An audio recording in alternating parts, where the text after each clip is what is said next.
Xa hai anos que o Club de Atletismo Barbanza propuxo a construción dun módulo cuberto no Estadio da Alta para adestrar todo o ano a pesar do mal tempo. O proxecto, que sufriu importantes demoras, executouse finalmente sen ter en conta moitas das demandas dos usuarios. O módulo cuberto de atletismo, que é unha instalación para o entrenamiento diario dos atletas a cuberto co día de temporal, que foi unha proposta miña persoal desde o clube que fixemos no ano 2012, decir, que xa choveu, que estaba aprobada xa de 2013,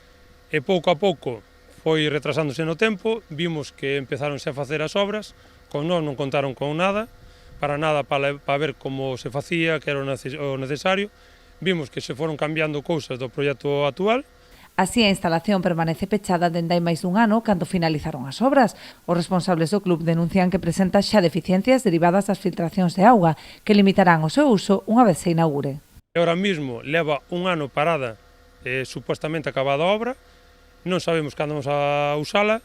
e o que sí sabemos que ainda non está inaugurada, pero ten charcos interiores, ten goteras, entran agua polas ventanas, é dicir que as condicións que se nos presentan non son moi positivas.